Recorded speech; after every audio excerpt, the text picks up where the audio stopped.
Graça e paz da parte do Eterno. Que bênção de Deus estarmos mais uma vez nesta aula sobre a Escola Bíblica Dominical. E diga-se de passagem, esse trimestre está uma bênção. Todos estão, mas parece-me que um trimestre vem superando o outro. Está aqui a nossa lição, em defesa da fé cristã, combatendo as antigas heresias que se apresentam com uma nova aparência.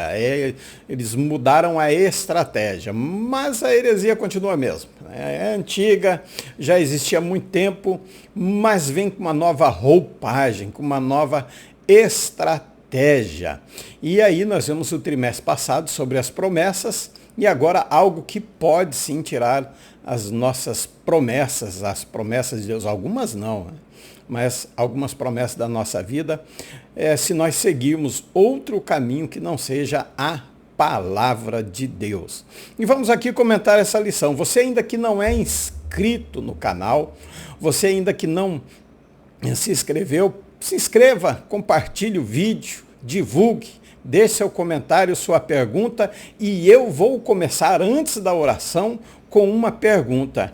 Nossa próxima lição vai dizer que Jesus é Deus, se não estou enganado, se a idade ainda não está me atrapalhando a memória, nós vamos ver que a próxima lição vai falar que Jesus é Deus. E você concorda? Você discorda? Você acha correto? Jesus é Deus mesmo? Está aqui a lição, a próxima lição da nossa vai ser. E eu deixo essa pergunta, deixe seu comentário, diga aí o que você acha, se Jesus é Deus mesmo, se ele não é, deixe se você concorda ou discorda. Nós vamos deixar essa pergunta para a próxima aula, e quando eu gravar você vai descobrir se Jesus é Deus mesmo ou não. Maravilha? Vamos para a nossa aula, começando com uma oração, e já estaremos trazendo o conteúdo da lição de número 4. Feche seus olhos junto comigo, ore comigo também. Querido e amado Deus, Pai eterno, nós te agradecemos, Senhor, por este momento maravilhoso, Deus, de comentarmos a Escola Bíblica Dominical, Senhor. De aprendermos, Deus, da Tua Palavra. Senhor, abençoa os professores, abençoa a mim. E nós pedimos do Teu Espírito Santo para nos guiar, Senhor, neste conteúdo tão importante para o corpo de Cristo, a Tua igreja, Senhor. Assim nós pedimos do Seu auxílio, do Espírito Santo, do Teu amor, a Tua misericórdia sobre nós, Senhor.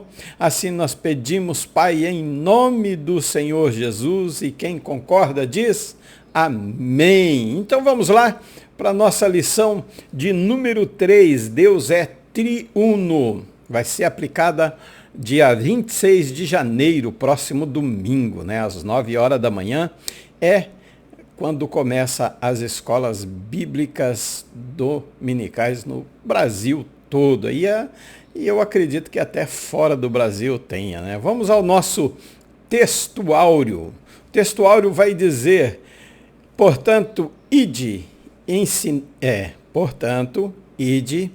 ensinai todas as nações, batizando-as em nome do Pai e do Filho e do Espírito Santo. A grande comissão, Mateus 28 e 19. Será que nós temos feito essa grande comissão? É uma outra aula. Verdade prática, desde a eternidade, Deus é Pai, Filho e Espírito Santo. E essa verdade está em toda a Bíblia, desde as Escrituras, em toda a Bíblia Sagrada. O professor, assim como eu, que vou dar aula próximo domingo, temos 3 objetivos. Primeiro, demonstrar como a Bíblia apresenta a Trindade. Segundo objetivo, indicar as principais heresias sobre a doutrina da Trindade. E terceiro, explicar os perigos do unicismo na atualidade. Domingo eu estarei dando aula na Assembleia de Deus da Vila C, Rua Manaus, 11, Foz do Iguaçu, Paraná. Bem provável que eu faça uma transmissão ao vivo. Se você não vai faltar na escola. Tá? Você não vai faltar na escola, você vai igual, mas eu estarei dando aula. Vamos à nossa introdução, vai dizer o seguinte, ó, o Novo Testamento mostra que os cristãos do período apostólico reconheciam o seu Deus como triuno, sem precisar de formulação teológica, sem precisar de curso, sem precisar de EBD, apesar que tinha um ensino, né? EBD é uma base de ensino, né? Só mais tarde a igreja precisou recorrer para responder às ideias equivocadas sobre Deus. E olhe bem, nosso estudo, ele é, tanto da palavra de Deus, tanto a revelação de Deus, ela é progressiva. Então, muitas coisas que nós ensinamos no passado, algumas não eram propriamente corretas. Não é, porque nós entendemos, Deus vai se revelando, você vai ver, progressivamente na Escritura Sagrada, na Bíblia, ele vai se revelando progressivamente. E da mesma forma, o nosso estudo é progressivo, não no sentido de que nós tivemos uma aula de ser herege, não de forma nenhuma. Os princípios não são mudados, mas muita coisa está sendo revelada, principalmente por uma onda aí de curso de hebraico, onde as pessoas estão se interessando pelos originais da Escritura, o que realmente quis dizer lá. Inclusive eu, em março, começo uma nova turma de hebraico. Se você quiser participar, deixe aí seu comentário. Se você quiser participar desse curso de hebraico bíblico, venha aprender junto comigo. Venha, nós vamos aprender junto, descobrir, por exemplo, uma das coisas principais dúvidas, será que o Senhor é o meu pastor? Nada me faltará? Venha aprender, nós vamos estar divulgando o curso. Então, é progressivo, por isso nós precisamos estar estudando a todo momento. Nossa palavra-chave, Trindade, né? Trindade é uma doutrina cristã que define Deus como 3 pessoas que nós aprendemos na última aula, tá? Distintas, 3 pessoas distintas. Cada um tem a sua alma, a sua persona, a sua personalidade, mas consubstanciais, que são Pai, Filho e Espírito Santo.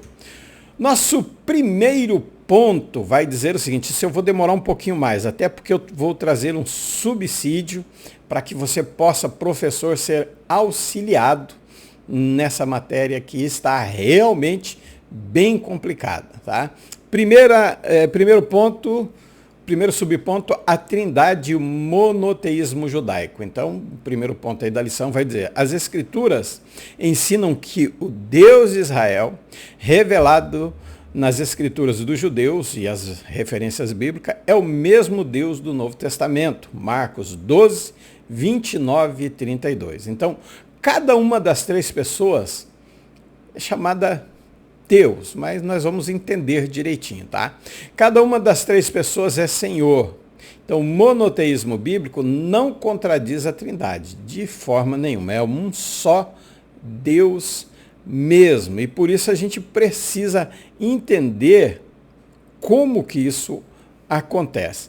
Fazendo uma recapitulação da aula passada, nós vimos como que a Bíblia apresenta a Santíssima Trindade. A alma do Pai, conhecido também como Ancião de Dias, a alma do Filho, Mateus 26 e 38, e a alma do Espírito Santo. Então nós temos aí as 3 personalidades que está dentro da Trindade. Na realidade, Colossenses 2 e 9 vai resumir ou explicar melhor que nele habita a plenitude da divindade. Então, no corpo de Cristo está habitando o Pai e o Filho, e ele, o Pai e o Espírito Santo. E ele responde a Felipe, quem vê a mim, vê também o Pai.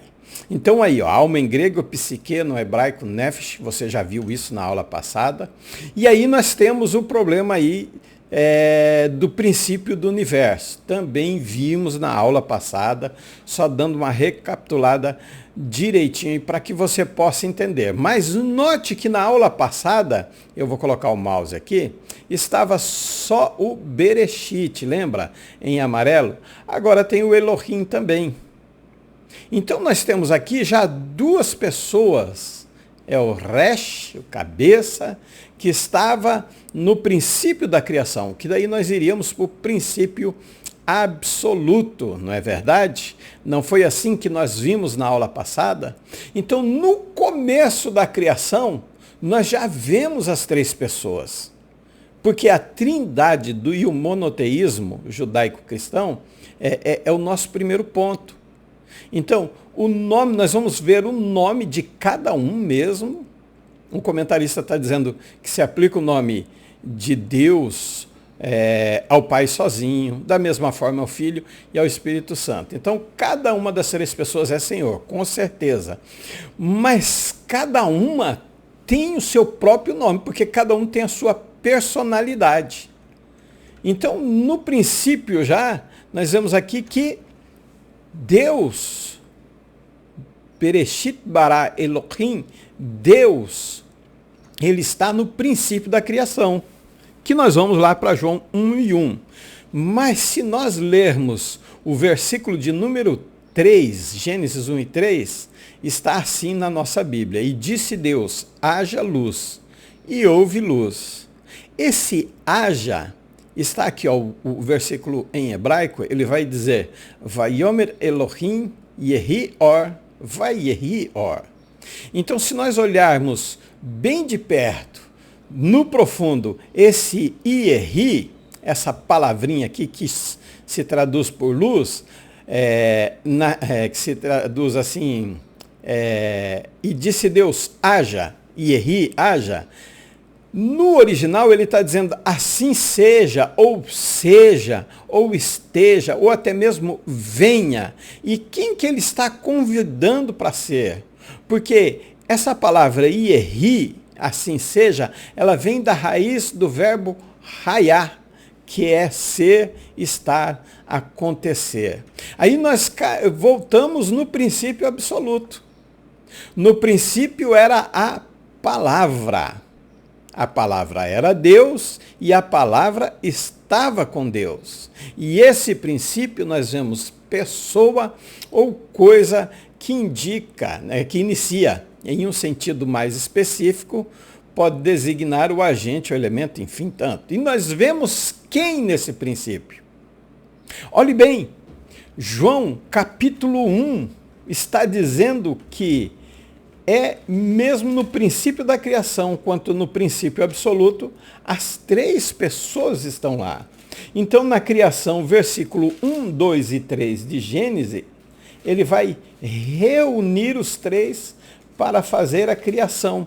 Porque o que ele vai dizer? Ele vai dizer, e disse Deus, Vayomer Elohim, Yehi. Ele está dizendo, venha, se apresente, seja a luz. João vai dizer, olha, todas as coisas, o versículo 2 vai dizer, ele era a palavra e estava no princípio com Elohim, Deus, que criou os céus e a terra.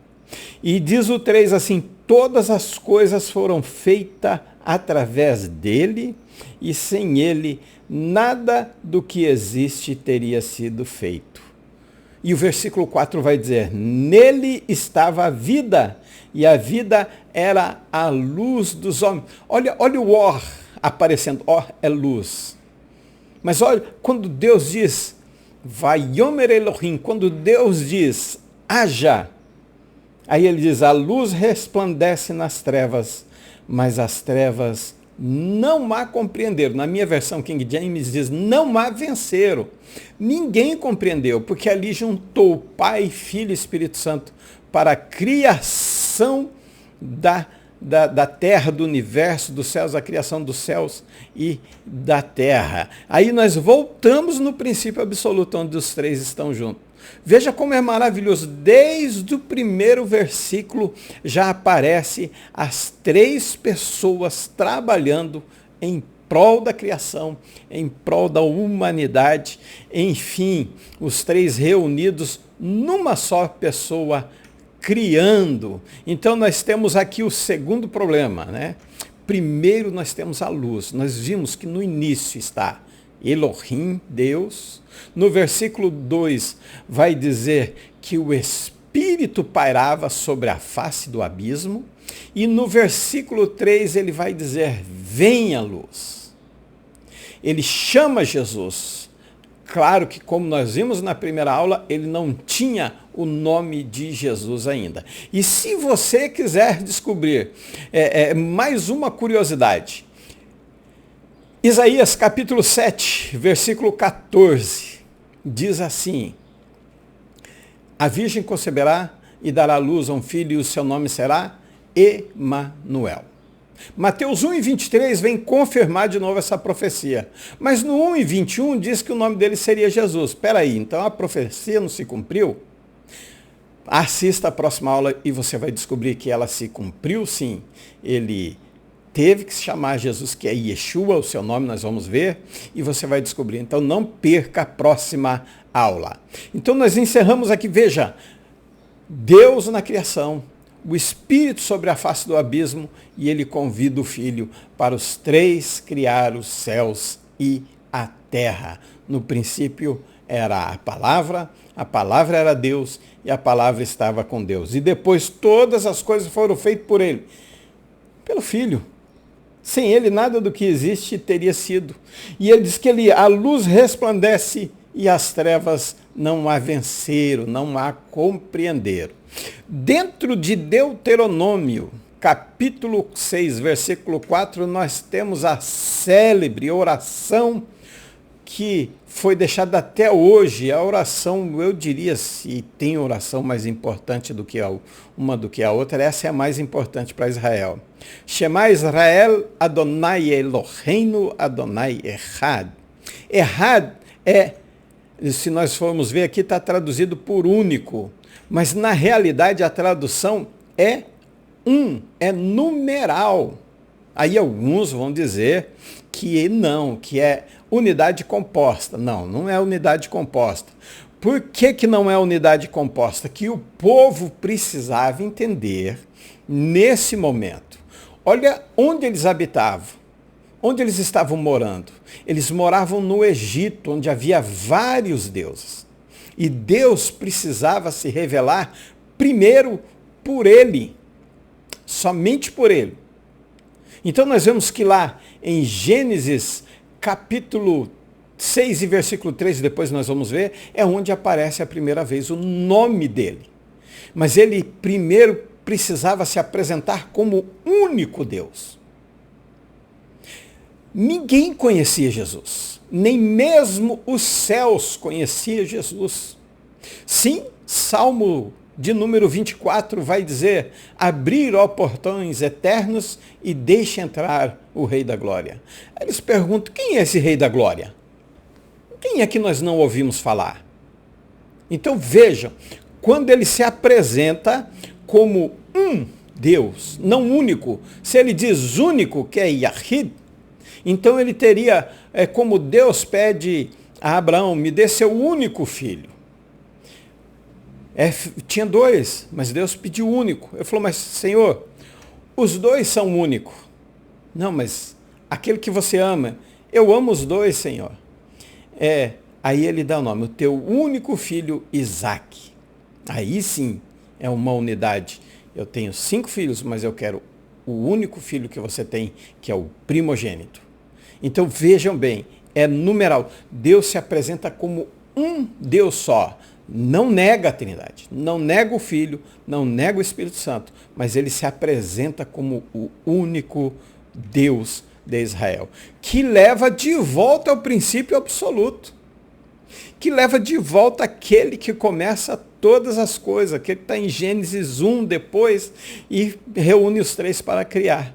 Mas nesse momento Israel precisava entender que só existe um Deus apenas. Vamos conhecer então como que eles eram conhecidos? Como o Messias era conhecido? Nós já vimos isso também na dispensação do mistério, na parte A. Quem é o Rei da Glória? É o Senhor dos Exércitos. Ele é o Rei da Glória. É como ele se apresenta a Josué, capítulo 9, 3, se não me falha a memória. Ele se apresenta como príncipe do Senhor dos Exércitos. Então você veja que nem os céus conhecia Jesus Cristo. Só foram conhecer depois de revelado. Como diz Mateus, João 1,18, é isso? Ninguém jamais viu a Deus, o Filho unigênito que está no seio do Pai é quem o revelou. Então veja, ele estava escondido no seio do Pai. E o Pai revela o Filho, que o Filho revela o Pai. Então de Gênesis 1 até Moisés, ele é conhecido como Elohim. Em Êxodo 6 e 3, ele se dá a conhecer pelo seu nome. E nós vamos ver isso aí. Na dispensação do ministério ainda, em Gênesis capítulo 3 e versículo 18, quando aparecem os três a Abraão, no versículo 3 ele corre, dobra o joelho e diz Adonai. Adonai quer dizer senhores também, tá? Adonai, eu até anotei aqui para explicar para você. Os judeus usavam a palavra Adonai no hebraico para Senhor, no lugar da palavra Deus. Ocasionalmente, ou formalmente, isso é um plural, meus senhores. Mas é um plural geralmente interpretado como um plural respeitoso. É respeito pelos três. Então o que ele faz? Ele dobra o joelho, ele prostra-se em face e diz, meus senhores, meus senhores. Mas Deus tinha que revelar o seu Filho. Por que ele tinha que revelar o seu Filho? Porque da mesma forma que ele veio como pedra, o povo não entendeu. Ele veio como anjo do Senhor, não o quiseram, porque ele não sabia perdoar. Ele veio como príncipe do Senhor dos Exércitos, e Josué mesmo assim não reconhece, e ele diz, porque agora eu venho como príncipe do Senhor dos Exércitos, agora eu posso vir de outra forma. Hebreus 1:1 vai dizer que Deus falou de muitas maneiras, mas agora ele fala através do seu Filho. Então quando ele diz, meus senhores, Deus precisa mostrar que há um Senhor, sim, e há o Pai, e há o Filho, e há também o Espírito Santo. Então o que acontece? Salmo 110:1 vai dizer, disse o Senhor ao meu Senhor. Disse aí uma tradução, digamos assim, mais suave. Na realidade ele está declarando, neum é declarar. Então nós temos aí digamos assim, um mistério. É Deus falando com ele mesmo. Eu digo para mim mesmo. Eu estou falando comigo mesmo. Mas se você vê no hebraico, são duas palavrinhas diferentes. Então eu tenho tetragrama e tenho ladoni. Ladoni, olha só que maravilha que é o hebraico. Esse é Deus em caixa alta, né? Foi traduzido em caixa alta. E ladoni, meu Senhor. Então, lá é conjunção, mais Adon, que é Senhor, e mais o sufixo pronominal da primeira pessoa. Então, no hebraico, quando eu quero dizer assim, por exemplo, Reá é pastor, Roi é meu pastor, Dod, tio, Dodi, meu tio. Então eu coloco esse sufixo pronominal na primeira pessoa. Pode ser tanto para o masculino ou feminino, mas ali no caso é masculino. Então o que acontece? Ele vai dizer, o Senhor, Deus Pai, vai dizer ao meu Senhor, Filho. Por isso, na tradução está dizendo, disse o Senhor ao meu Senhor. E aí o que acontece? O que ele diz lá no Salmo Aí nós temos a junção das três, né, dos três, a conjunção. Nós temos ali também o sufixo pronominal. E o que ele vai dizer no Salmo 110:1 a seguir? Ele vai dizer o seguinte: assenta à minha direita e aguarda enquanto teus inimigos façam um objeto de descanso para os teus pés. Isso ele fala também da mesma forma. Olha só, Mateus 22:41, ele vai dizer a mesma coisa. E ele vai dizer, se só tem um, se eu não sou o enviado do Pai. Olha que maravilha. Irmãos, às vezes eu chego, sabe, são versículos que estão aí, nós lemos todo dia, mas nós não paramos para meditar.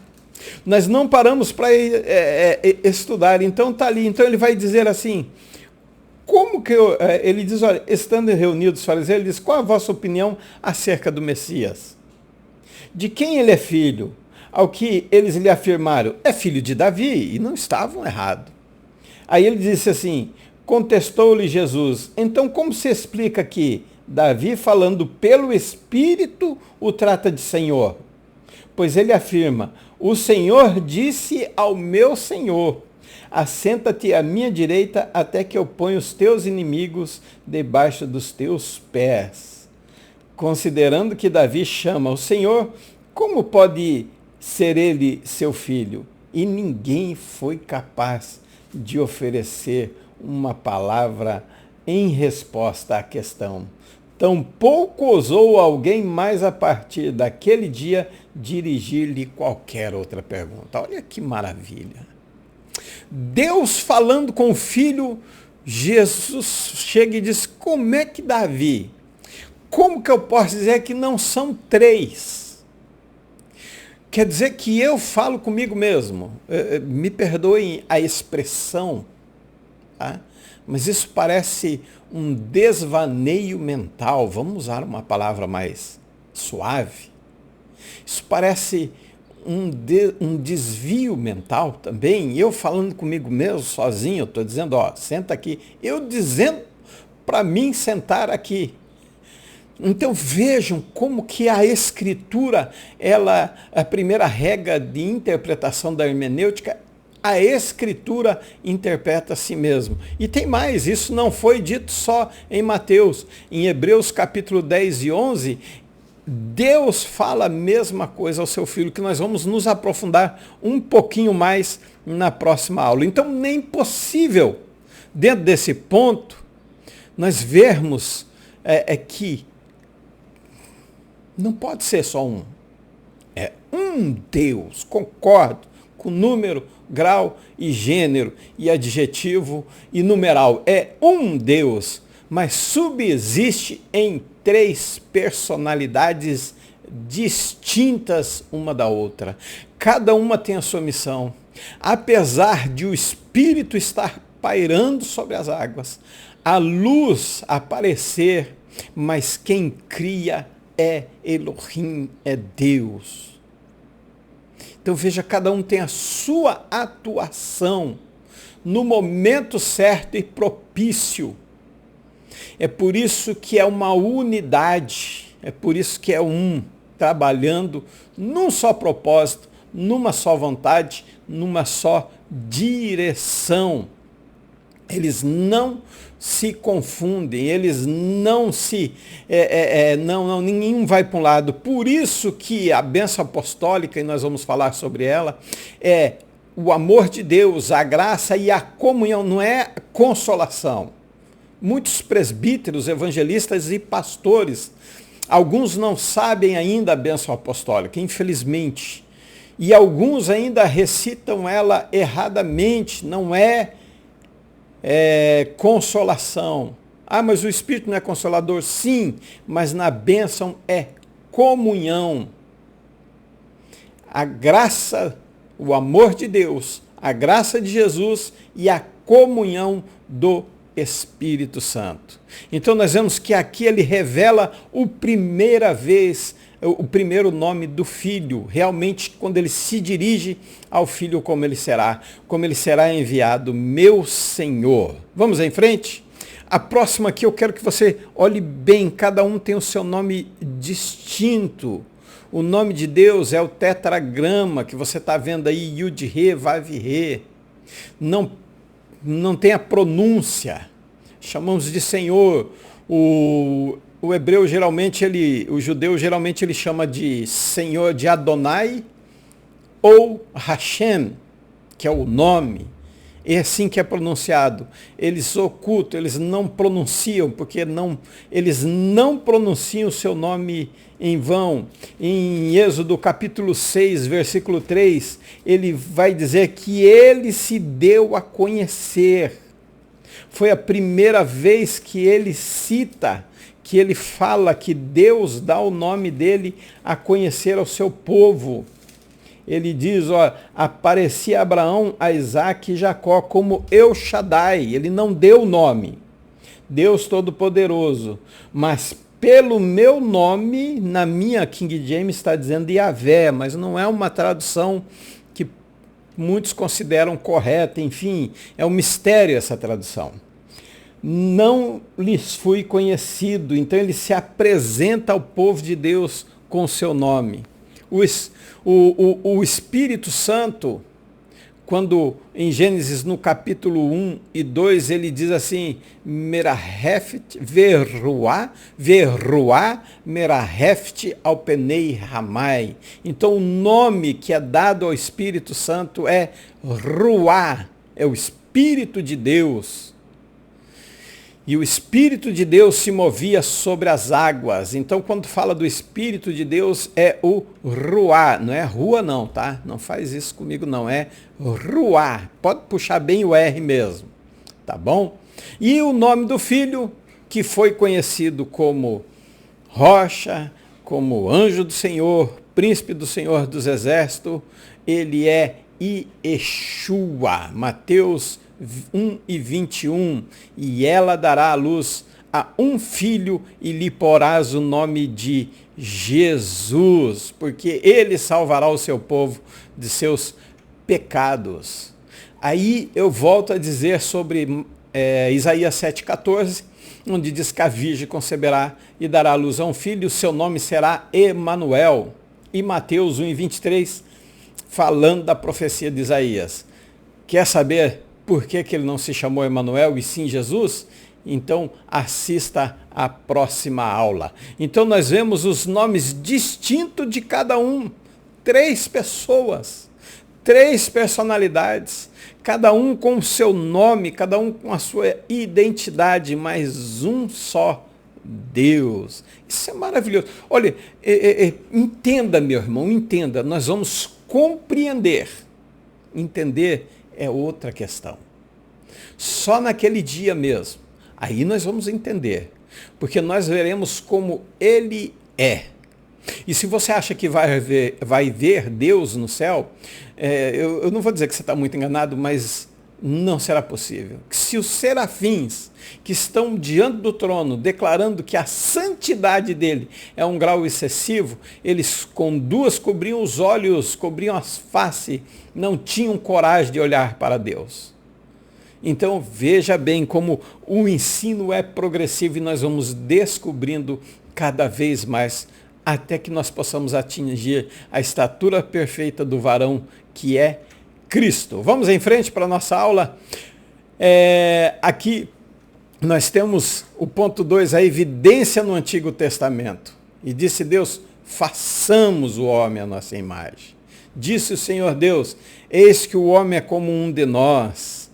E o Senhor disse, eia, vamos e confundamos ali.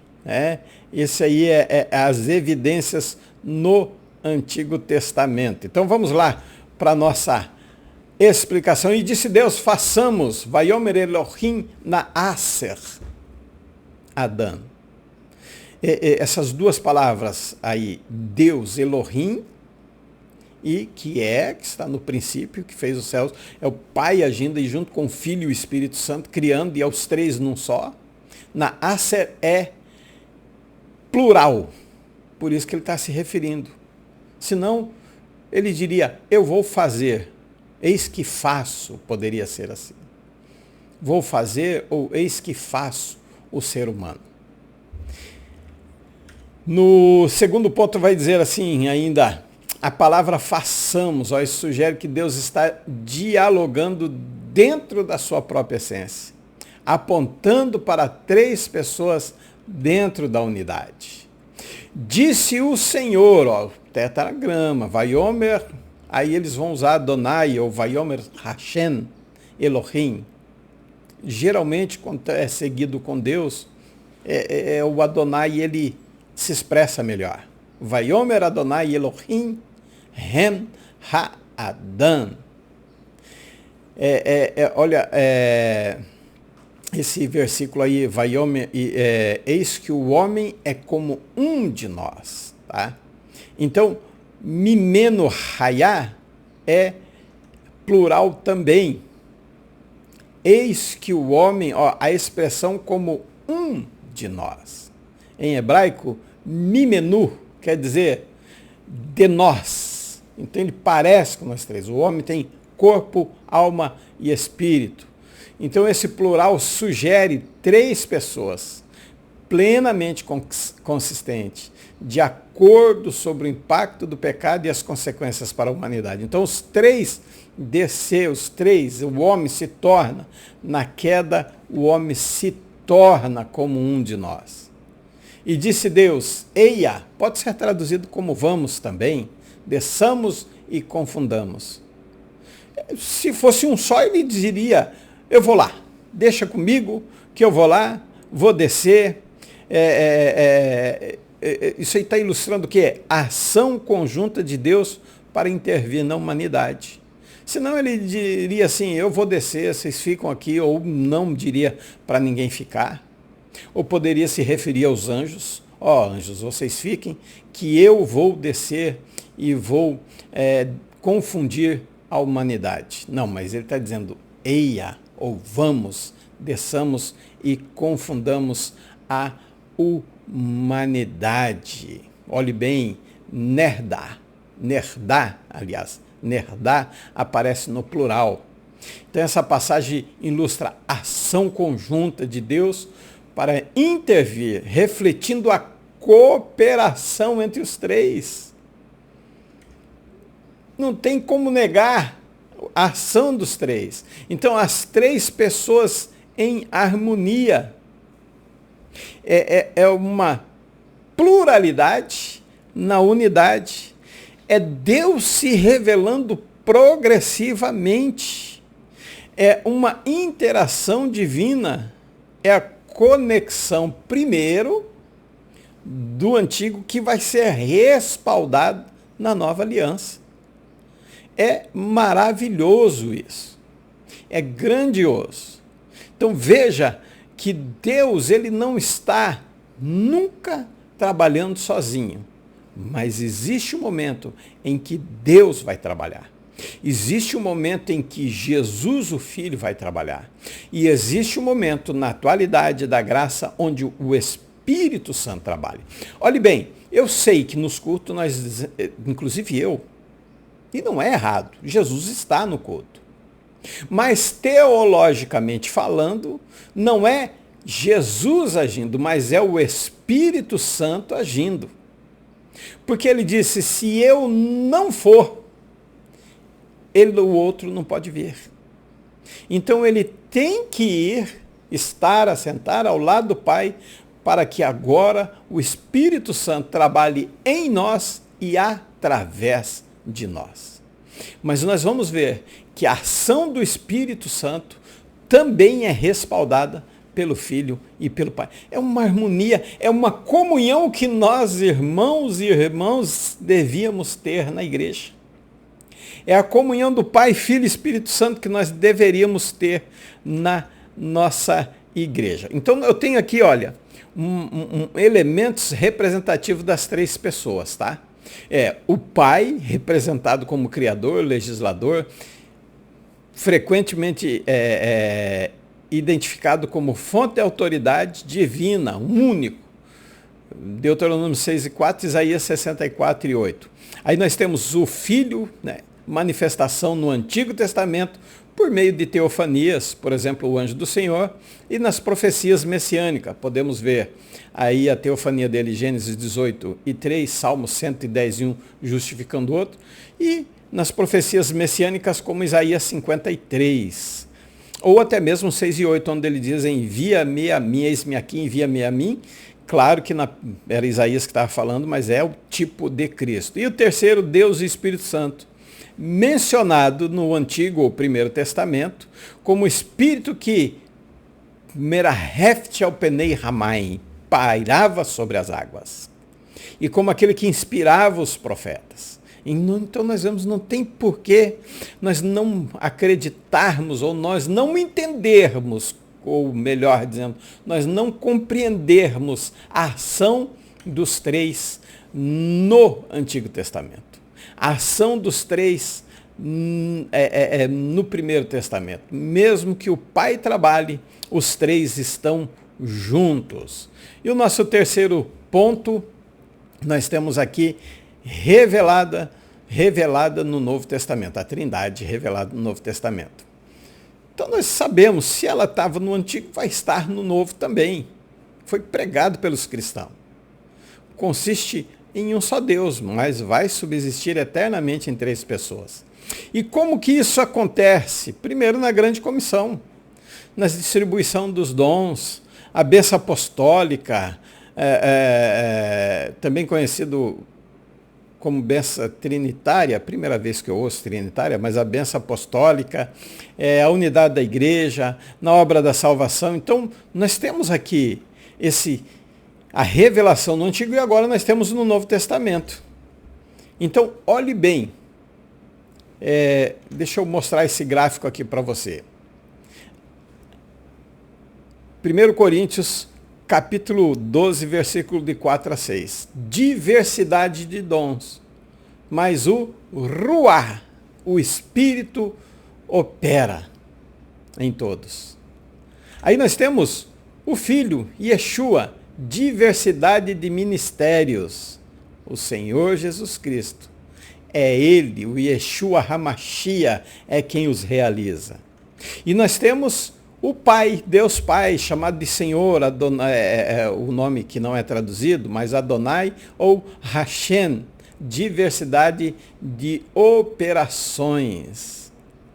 Deus, o Senhor, Adonai, Hashem, é quem opera tudo em todos.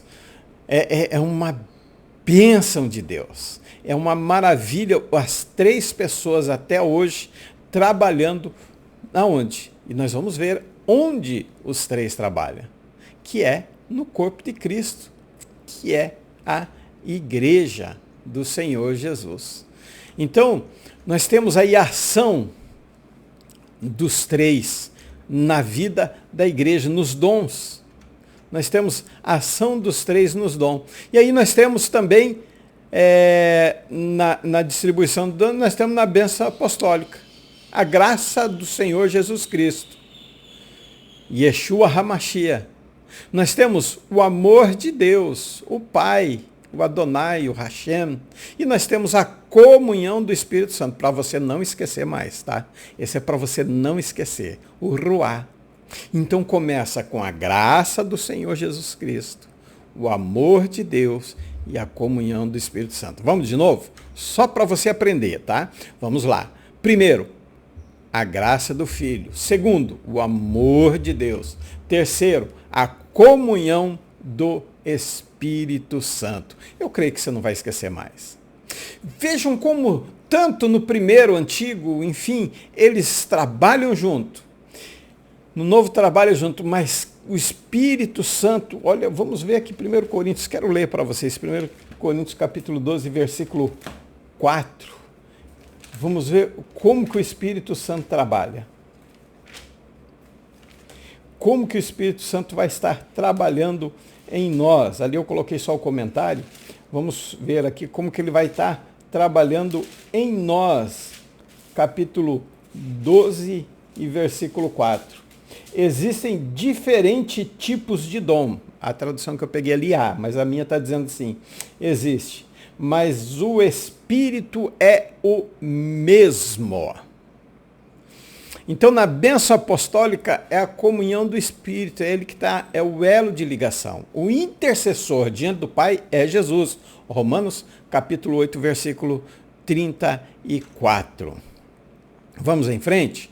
Então, está aqui, onde ele vai trabalhar? Na unidade da igreja. Onde? No corpo. Há um só corpo. Efésios 4 e 4. Só existe uma igreja verdadeira, que é o corpo de Cristo. E ela é formada por judeus e por gentios. É a única família no céu e na terra. Não existe igreja dos judeus que é de Cristo e a igreja dos gentios que se converteu, aceitou Jesus. Não. Existe um só corpo, uma só igreja, formado por judeus e gentios. Nós já aprendemos isso. Então, há um só Espírito. É o mesmo Espírito que habita na vida do crente. E o apóstolo Paulo vai dizer, se não tem esse Espírito, ele não é de Cristo. Ele não pertence a Cristo. E o 3, há um só Senhor, Yeshua HaMashiach, Jesus o Messias, Senhor e Jesus Cristo, que morreu por nós, ressuscitou, vive, um dia virá para nos buscar. E por último, há um só Deus, Efésios 4 e 6, é o Pai de toda a igreja, tanto a da terra como a do céu. Deus é sobre todos e age por meio de todos e está em todos. É um só Deus, mas são 3 personalidades distintas agindo na igreja de Cristo. Então, o Pai escolhe mediante a sua presciência. É a eleição divina, é um decreto eterno. O Filho redime com seu sangue. Então a eleição, ela não dispensa o sacrifício de Cristo. Pastor, mas e se Adão não peca? Ele é o cordeiro morto antes da fundação do mundo. Ele já teria morrido. Não há nenhum problema nisso. Terceiro, o Espírito Santo santifica os eleitos redimidos. O Pai escolhe, o Filho redime, e o Espírito Santo aplica a salvação nos eleitos. Ele vem para convencer o homem do pecado, do juízo e da condenação. É o Espírito Santo quem nos santifica, é o Espírito Santo quem nos guia, é o Espírito Santo quem fala aos nossos corações. É Jesus quem intercede, mas quando nós não conseguimos orar, é Ele quem vai lá levar os nossos gemidos inexprimíveis diante do Pai. Vamos para a nossa sinopse do ponto 1? Aí nós vamos ver, embora o termo Trindade não está nas Escrituras, seu conceito e doutrina são demonstrados por toda a Bíblia. Você não vai achar Trindade na Escritura, tá? Não existe essa palavra, mas existe 3 pessoas trabalhando. Sim, nós vimos aí. Nosso próximo ponto, ponto 2, vai dizer sobre o unicismo. Esse movimento vem desde a origem. No século III é conhecido como monarquismo, modalismo, patripacianismo e sabelianismo. Essas aí são as principais heresias, né, desses movimentos, quem foram Noeto, Práxias e Sabélio. Não nega a deidade absoluta. Essa é uma característica deles. Eles concordam conosco, eles não vão negar a deidade do Filho, nem do Espírito Santo, mas negam a Trindade, pois confundem as pessoas, tá? Eles confundem. Então vamos lá, deixa eu colocar aqui, unicismo e outros nomes. Então esse aí praticamente é ponto pacífico, né? Monarquismo, termo que destaca a ênfase na soberania de um Deus só. Não existe 3, nem 3 pessoas, tá? É só Deus que existe. O modalismo enfatiza que Deus opera diferentes modos, né? Ou manifestações. Primeiro, na criação, ele se apresenta como Pai, Na redenção, a mesma pessoa se apresenta como filho e depois o Espírito Santo na santificação. Então é a mesma pessoa. Ele aparece de modos diferentes, por isso o nome modalismo. O patripacianismo implica que o Pai também sofreu na cruz, já que não há distinção real entre as pessoas. Então, como até o Espírito Santo foi para a cruz. Aí essa é a verdade. O sabelianismo, nome derivado de Sabélio, um dos principais defensores dessa visão no século III. Então nós temos aí esses modelos que são pontos pacíficos que defendem a mesma coisa, negando as três pessoas que existem. E esses três foram os principais. Defendia que o Pai se tornou filho, Noeto, né, e sofreu na cruz. Praxeas introduziu a ideia em Roma, confrontando a Trindade bíblica, e Sabélio desenvolveu a teoria modalista, popularizada no século III, que ele aparecia de modos diferentes, tá? E nós temos aqui um comparativo entre o unicismo e Trindade. Aspecto, unicismo e Trindade. Então, aspecto natureza, uma pessoa com três manifestações. Na Trindade, um Deus em três pessoas distintas. Na interação, Deus não interage consigo mesmo. E aqui nós temos, na Trindade, Pai, Filho e Espírito interagem entre si. Base histórica, unicismo desenvolvido entre o século II e III, e a doutrina da Trindade, né, apostólica fundamentada nas Escrituras Sagradas. Unicismo. Teologia do unicismo, nós temos aí, né? Primeiro, dentro da teologia do unicismo aí, nós vamos dizer, confirma a divindade de Jesus Cristo e do Espírito Santo, mas rejeita a ideia que o Pai e o Filho e o Espírito Santo sejam separados. A refutação bíblica do unicismo, a Escritura Sagrada, o que nós vimos até aqui. Batismo de Jesus, a grande comissão, a oração de Jesus em João 17, de 1 a 5. Jesus ora ao Pai, glorifica o teu Filho, mostra a distinção de relacionamento entre os dois. A vitória, né? 2 Coríntios 13, 13, a bênção apostólica. E nós vemos, essa é a refutação. A oração de Jesus, 17, de 1 a 5. Problemas, quais são os problemas do unicismo? Confusão nos papéis, contradição com os textos bíblicos e negação da eternidade das pessoas. Então, como que nós vamos refutar? Vamos refutar com amor, né? Nós temos que explicar pacientemente.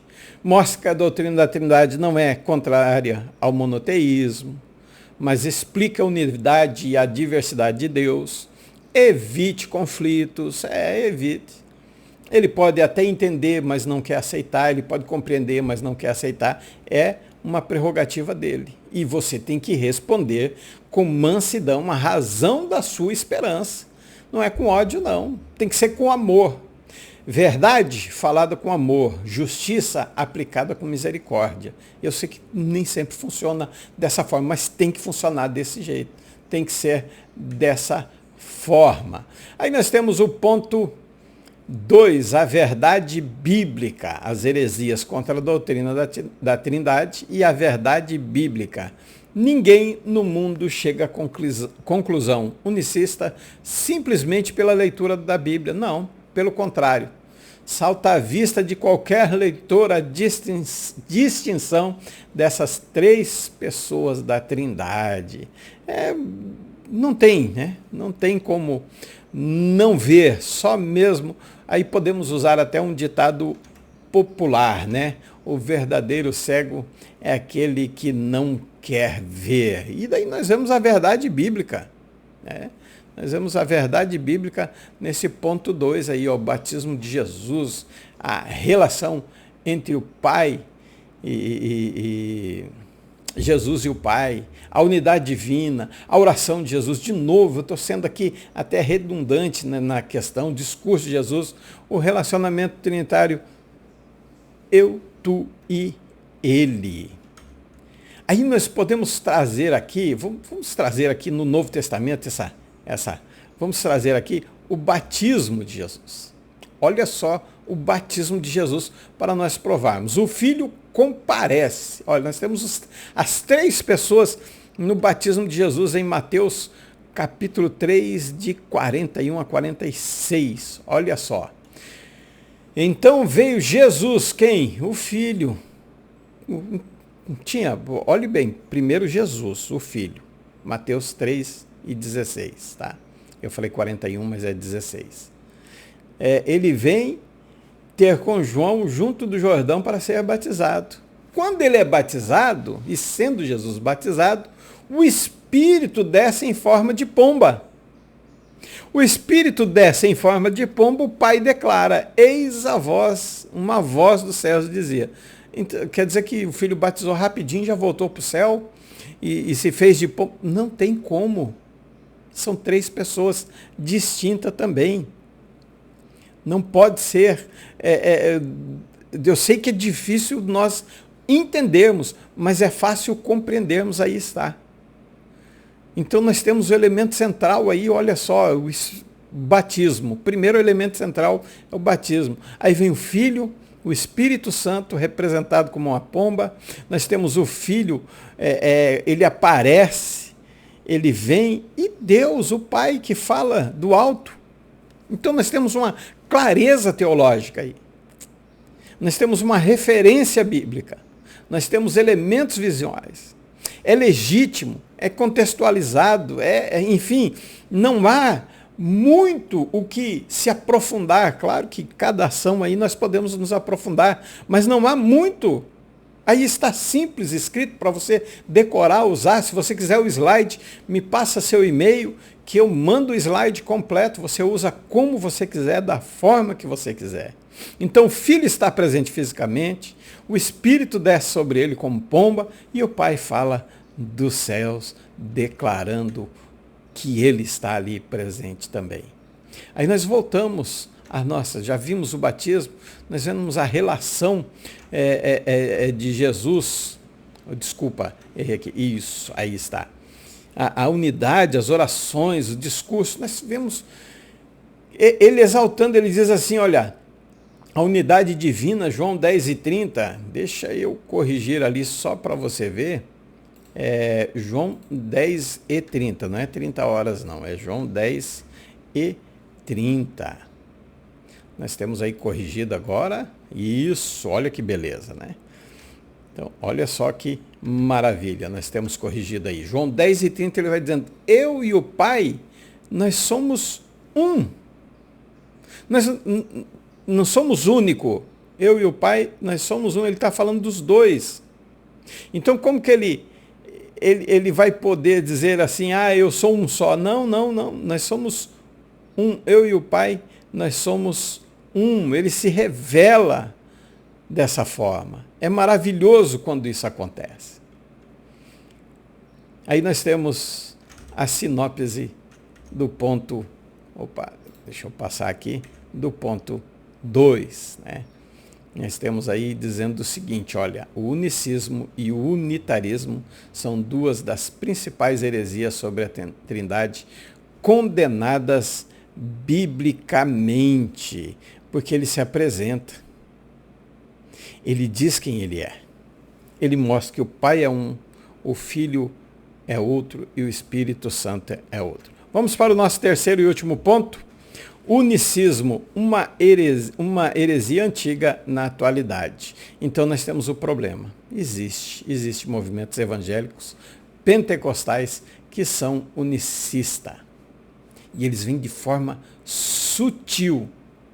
Eles vêm na sutileza. A linguagem é cristã, o comportamento é cristão, mas a pregação não condiz com a Bíblia Sagrada. Então, temos a sutileza, movimentos unicistas no contexto evangélico. Eles ensinam um conceito de Deus que, embora usem a linguagem cristã, negam a doutrina da Trindade. Tá? É seriedade da doutrina correta sobre Deus. Não se trata meramente de uma questão semântica, um jogo de palavras, ou uma questão teológica também. Não, não, não. Isso vai além, isso vai muito mais do que isso. É a compreensão correta de quem é Deus e implicações diretas para a vida eterna, conforme ensinada por Jesus Cristo. Então, não é simplesmente um debate teológico. É a verdade que nós precisamos ensinar. É conhecimento espiritual e relacional. Não é meramente cognitivo, não de forma nenhuma. Olhe bem, vamos lá, João 17:3. Nem que demore um pouquinho, você assista em 2 vezes, tá? Não tem problema. Você pode dar um pause, tomar um café. Ó, e a vida eterna é esta, que conheçamos a Ti, o único Deus verdadeiro, e a Jesus Cristo, a quem enviaste. Então, não é algo só de conhecimento. É relacionamento. É a unidade entre o Pai e o Filho. Embora sejam 2 pessoas distintas, unidas pela mesma essência. É o elo do Espírito Santo que une os 2. Eu e o Pai somos um. Ah? Então nós temos que entender de forma clara que o unicismo nega essas 3 pessoas. A doutrina correta é a compreensão de que Deus é essencial na salvação, enviando seu Filho. Então nós precisamos entender. Há um movimento, mas nós temos que ser sérios nos nossos ensinamentos. Nós temos que ensinar corretamente a verdade. Isso não é só conhecimento, não é só ensino, é relacionamento com Deus. É isso que nós precisamos ter na nossa mente. O nosso ponto 2, uma reflexão bíblica. O que dizer das pessoas convertidas, né? O que nós vamos falar de quem se converte ouvindo uma pregação, um canto, um louvor, né? A palavra de Deus é poder. Vocês lembram quando Jetro aparece para Moisés? Falou, Moisés, o que ele diz? Quando ele vê Moisés, quando ele vê o povo, aí ele diz que realmente Deus, o Deus de Israel, é o Deus verdadeiro. Ele era sacerdote em Midian. Mas quando ele vê o povo, quando ele vê o testemunho, ele reconhece. Então, da mesma forma, as pessoas que não conhecem, as pessoas que não conhecem a palavra de Deus, então o impacto da palavra de Deus, ela age. Então, as experiências e emoções, elas não fundamentam a doutrina.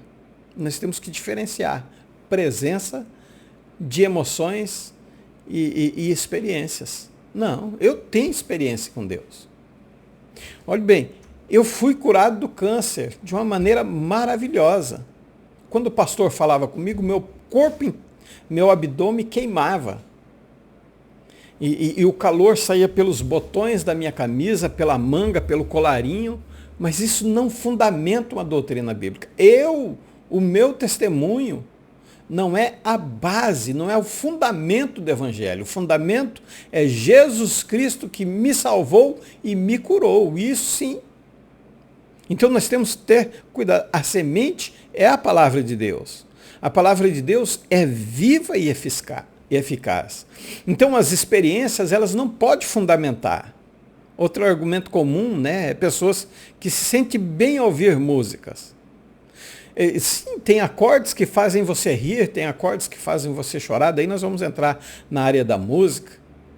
Nós vamos entrar, tem batuques, por exemplo, o funk que desperta a sexualidade. Então nós temos, por isso que emoções não podem fundamentar, porque o coração do homem é enganoso. Então a palavra como única fonte, não existe outra coisa, é a palavra de Deus. O hino é bonito. Tem um hino que foi criado por um carnavalesco. Não vou citar o nome por questão de ética. Um homem que não é crente e a sua letra é totalmente de autoajuda. Então, assim, nós não podemos julgar as pessoas por aquilo que elas criaram, colocaram e estão sendo louvados, mas nós podemos diferenciar e evitar certos louvores que não engrandecem o nome de Cristo. Está engrandecendo eu, colocando eu em evidência, não serve, porque não é a minha pessoa que salva, não sou eu que vou salvar você. Então, deixe-te fazer uma pergunta: o que faz uma música ou mensagem ser válida aos olhos de Deus? O que faz? É aquilo que exalta ele. O louvor é para ele, não para mim. O que a Bíblia diz sobre as emoções? Enganoso é o coração do homem. Então veja bem, mas Deus pode usar, como usou Jetro, sacerdote Midian, fazendo algumas coisas que até não agradavam a Deus, mas ele não conhecia a verdade. Quando conhece a verdade liberta. Nosso terceiro e último ponto, uma posição oficial. Aqui nós temos o unicismo é condenado na Bíblia, considerado heresia pelas igrejas desde a sua origem e rejeitado pelos principais ramos do cristianismo e pela nossa declaração de fé. Então, nós rejeitamos sim essa heresia, enfim, essa teologia, esse ensino, tá? Então, a Bíblia em si condena o unicismo. A Bíblia em si condena, a Bíblia em si revela as três pessoas. Essa é a posição oficial. Então, a rejeição histórica e denominacional é a postura oficial da igreja. E é uma postura de respeito e mansidão. Não toleramos o unicismo, mas as pessoas nós temos que amar. Mateus capítulo 5, 41, 42, 43, vai dizer que se elas me têm por inimigo, então eu devo amar igual. Porque Jesus está dizendo, ame os seus inimigos e orem por aqueles que vos perseguem. Então não é pelo ódio, não é pela violência, não, é pela palavra de Deus, é pelo amor. Não pode ser de outra forma. A igreja, ela vai se posicionar, porque é a postura oficial da igreja. Tá? Mas ela tem essa decisão, por quê? Porque ela visa proteger a congregação dos ensinamentos heréticos. Desviar os crentes da verdade bíblica. Mas é uma postura de respeito. 1 Pedro, capítulo 3 e 15. Antes, santificai a Cristo como Senhor em vosso coração, estando sempre preparados para responder com mansidão e temor a qualquer que vos pedir a razão da esperança que é em vós. Então, o princípio é respeito. O princípio de tudo é educação, que vem de casa. Meu pai me ensinou a ter educação. Eu tenho que ter educação com as pessoas. Eu não vou deixar a minha posição, eu vou estar firme, eu vou resistir, mas não com violência. Não, eu vou simplesmente manter a minha posição. Então nós devemos manter um relacionamento, mesmo discordando das crenças. Eu tenho amigos de N denominações. Eu tenho amigos de outros credos religiosos e nem por isso deixa de ser meu amigo. Não, nós temos que ser amigos, nós temos que amar o próximo como a nós mesmos. Então, olhe bem, se alguém vem ter convosco e não traz essa doutrina, diz assim, para não recebeis em casa nem o saudeis, porque é saudável participa, 2 João 10 e 11. Mas ele está falando num contexto diferente. É claro que tem pessoas que saem levando doutrinas diferentes. Pessoas que batem na sua porta e dizem, tem um tempinho que você já conhece, você diz, me perdoe. Agora o seu amigo, porque saiu da sua igreja, foi para outra religião, você não vai receber em casa? Não, é seu amigo. é meu amigo. Continua da mesma forma. O que João está escrevendo são pessoas que saem de porta em porta, batendo para levar outra doutrina que não é a palavra de Deus. Vamos ao a nossa sinopse do último ponto vai dizer da seguinte forma: o unicismo, embora seja uma heresia antiga, também está presente na atualidade. Vamos à nossa conclusão da lição, que está na sua revista também, a introdução do credo de Atanásio, resume a doutrina da Trindade. Todo aquele que quer ser salvo, antes de tudo, deve professar a fé cristã, deve acreditar em Cristo, crer e seguir a Cristo, o qual é preciso que cada um guarde perfeita e inviolada, ou terá com certeza de perecer para sempre. A fé cristã é esta, que adoremos um Deus em Trindade, e Trindade em unidade.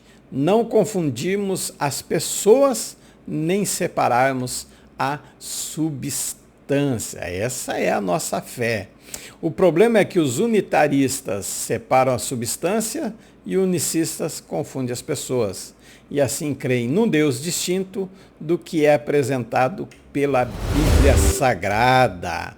E nós não podemos fazer isso.